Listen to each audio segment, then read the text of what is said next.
and today we're coming at you with a Ritual Beast deck profile update post Rise of the Duelist. Pretty exciting on how the deck is performing now with the new support of Win the Wind Channeler plus a few extra cards I picked up here and there to change it. But let's go ahead and get started. We're playing 3 Win the Wind Channeler. So she is now one of the reasons why this deck is going to be so much more efficient. Being able to discard her and another wind monster, you can pretty much search for any of your Ritual Beast monsters because they have to be wind monsters with 1500 or less defense.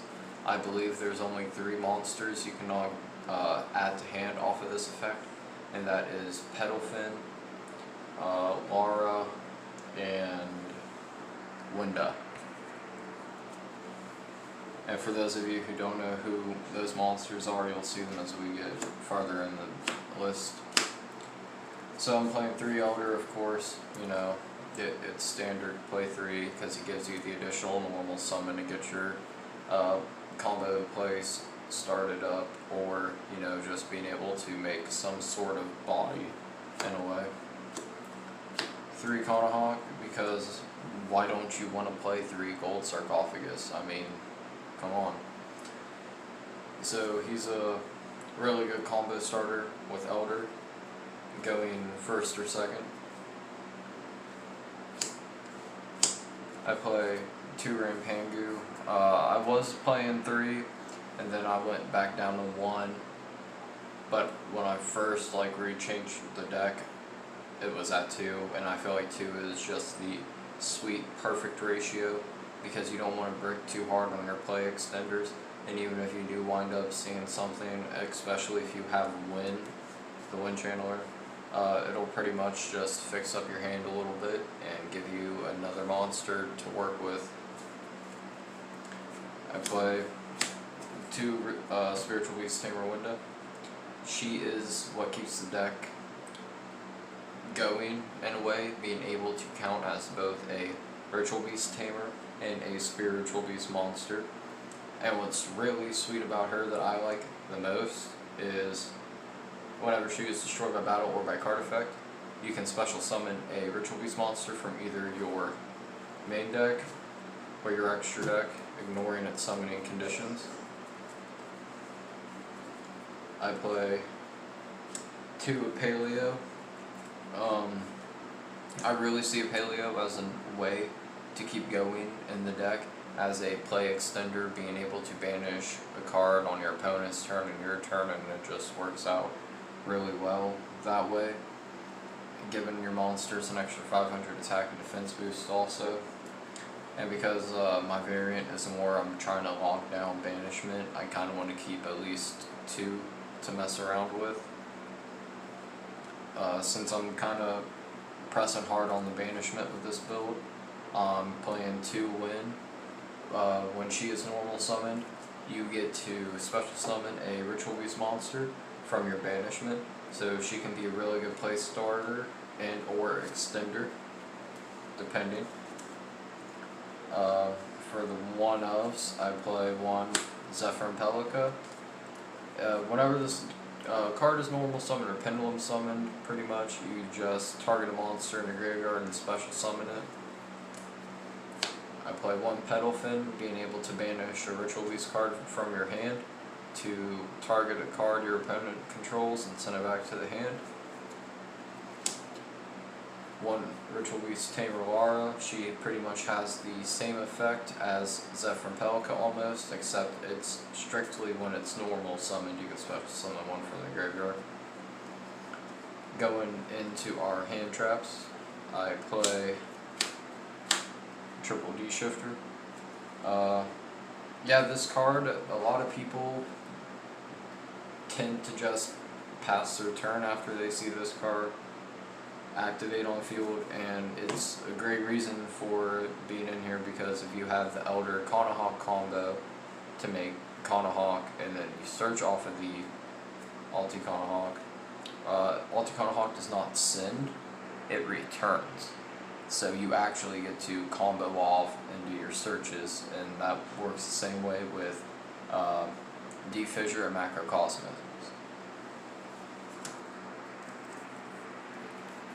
And to end our hand traps and our monsters, I play 2 Ash Blossom just because you just have to discard it to negate a search, a special summon, or if they're adding cards from deck to hand type deal.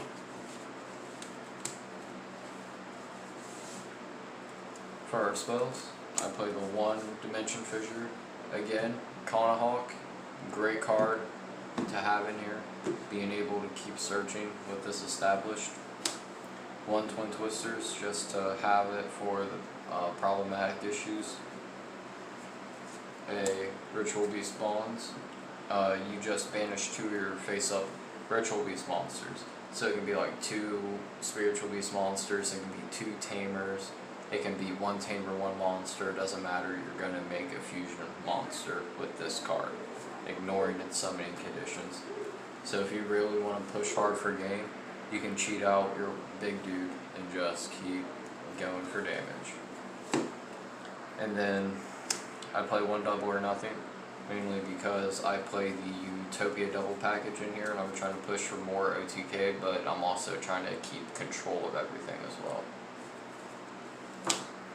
For our traps, I play 3 Ritual Beast Steeds.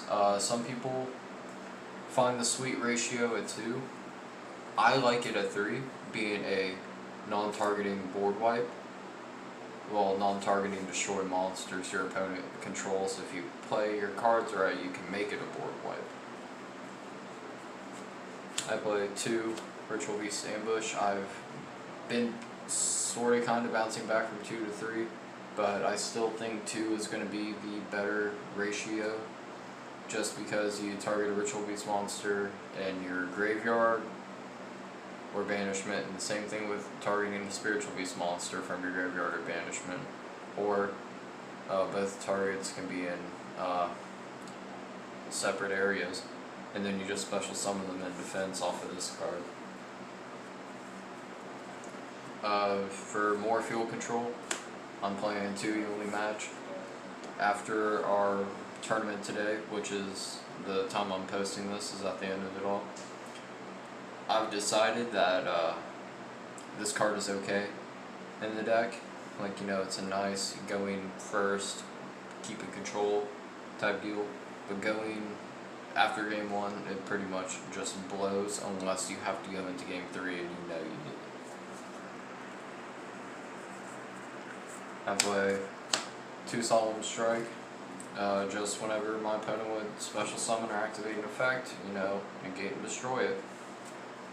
I play 1 Infinite Impermanence for monster negation, and if I have it set on the turn, a turn before I activate it, you know, I pass my turn, they do whatever, I activate it. Spell and traps in the same column that it was face down in, cannot activate. And then 1 Macrocosmos, just to keep more control of the graveyard and keep everything banished. Going into the extra deck, I'm kind of really happy with how this deck performed, honestly. I probably wouldn't even change the extra deck. I think the extra deck is pretty well ratioed out. So starting off, we got our 3 Conahawk as usual. And Conahawk being your card that you always want to bank off at first if you can play Extend to keep searching to grab your interruption cards to screw your opponent over. Cards like your Steeds and Ambush, and then if you have your combo set up correctly, you can grab a Lara, a Zephyr-Pelka, or a Wind, depending on the situation. Make your link 2, and keep play extending by normal summoning out one of the 3 monsters I named. I play 2 Altia Paleo. It's a pretty okay card. Really nice at the beginning of the game for a combo extender.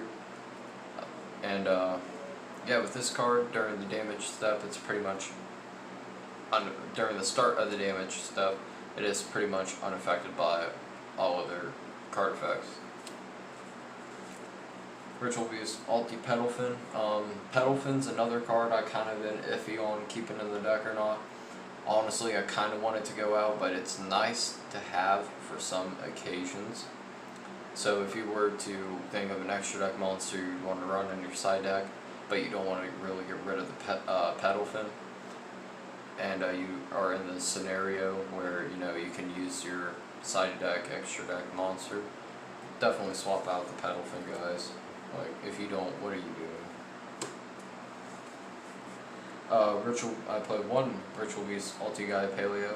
This dude is a freaking boss.